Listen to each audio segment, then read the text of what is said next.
Hiya, so welcome back to Level Up with Janet E.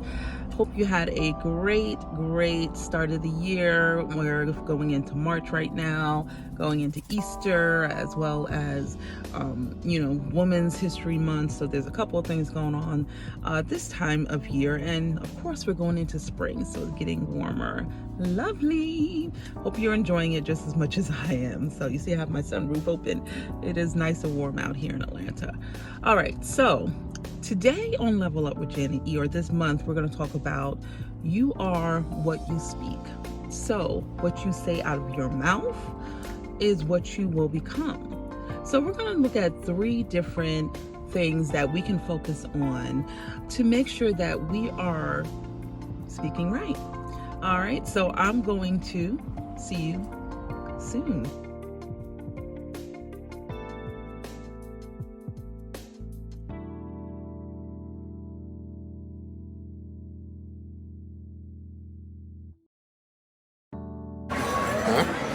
Play.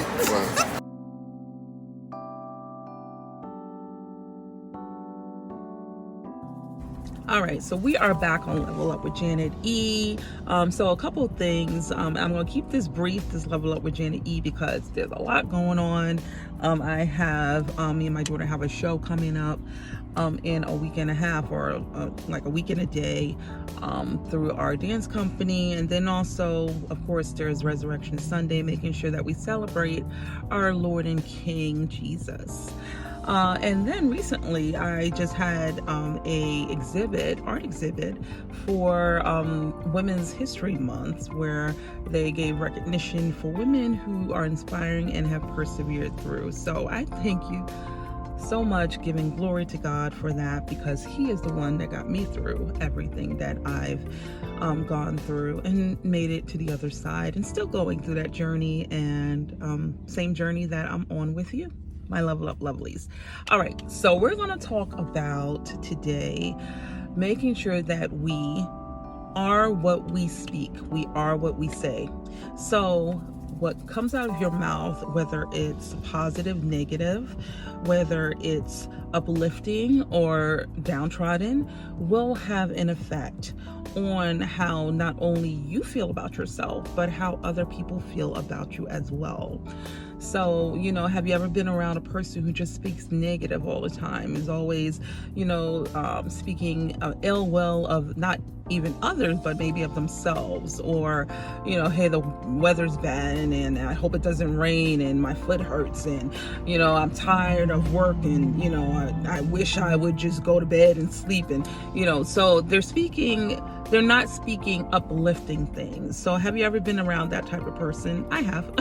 And, they call it an energy vampire, I call it. So it's someone who's going to sap all your energy out.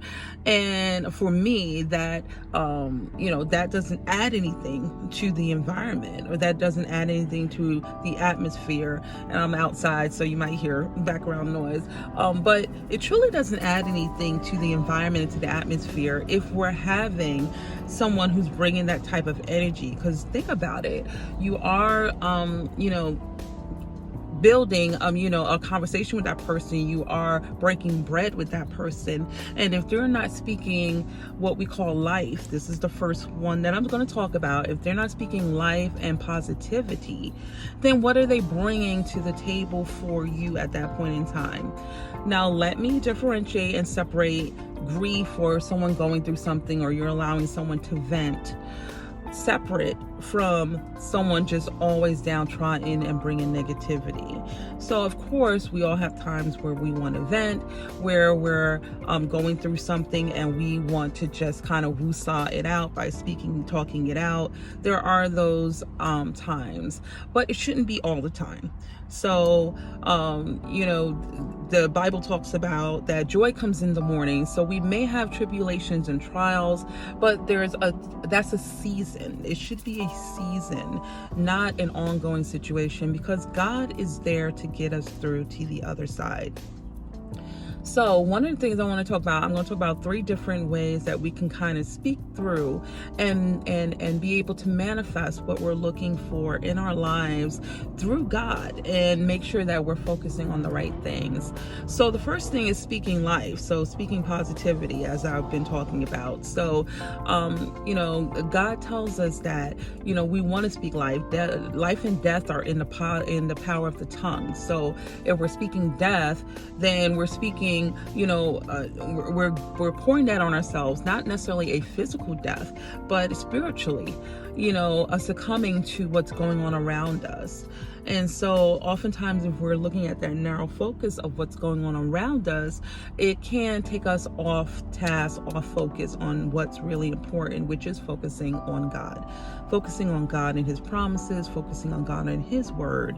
And then that will bring us back to like that snaps us out of it. Sometimes it takes longer than some, but depending on the situation, but hopefully eventually that will snap us out of it and say, you know what, God's got this. I don't have to try anymore, because I'm going to leave it in his hands. I'm going to surrender it all to him and have him take care of it like we should. So fasting, praying, meditating, all that good stuff will facilitate that.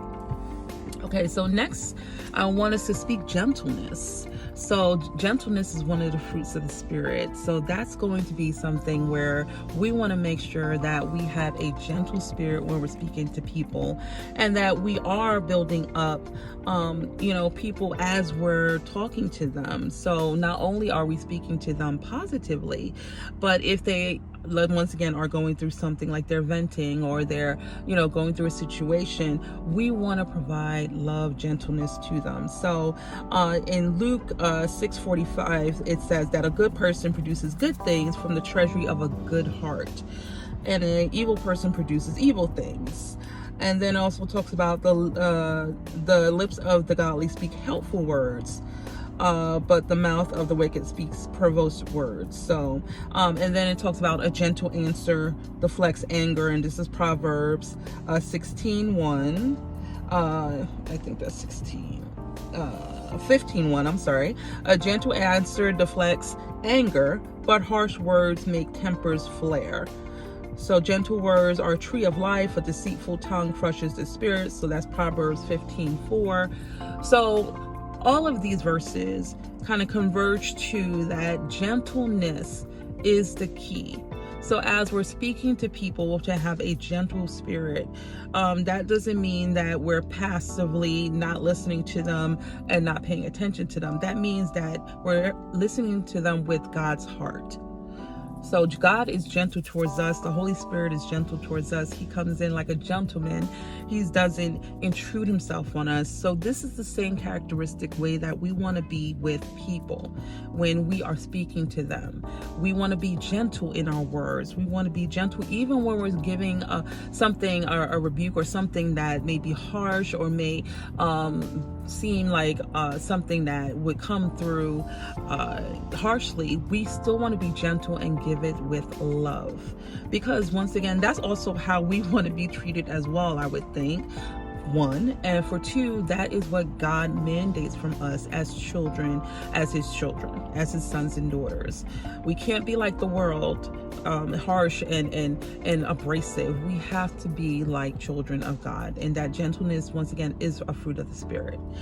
And then finally, we want to speak with wisdom. So we want to speak out those truths that are going to help people, to build them up, to edify them. And I think we talked about it. I did bring up one of the verses before, trying to get back to it here. That was about the lips of the godly speak helpful words, but the mouth of the wicked speaks perverse words. So once again, we want to speak words of wisdom. We want to speak helpful words that are going to guide people to the right place. And once again, we don't have to be the be all end all. We don't have to be the one that says, okay, I need to give you the ultimate answer. God is the one that provides the answer, but we can be a conduit for getting that person to the right direction, getting that person to the right place, in order to make sure that they are pointing in the right direction towards God. All right. So once again, we are going to speak words of goodness or of kindness. We're going to speak words of a positivity of life, and then we're also going to speak words of wisdom and truth.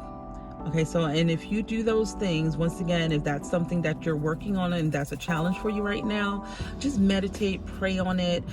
God, what words do you want me to say to a person when, at this point in time? A lot of times that's what I will do. Often that's what I will do.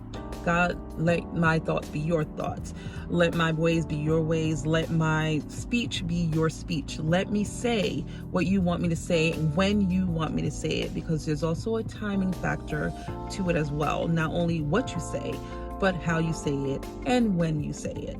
So please, it is very important, because once again, life and death is in the power of the tongue. And it's not just your life or death, it could be somebody else's, depending on how you conduct yourself.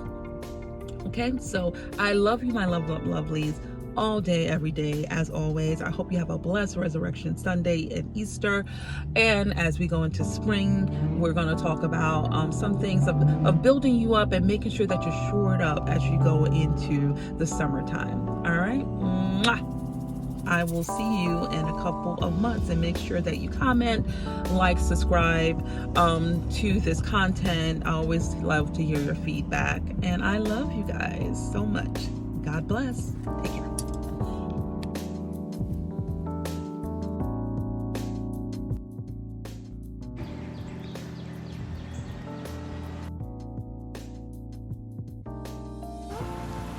Yo, pretty girl.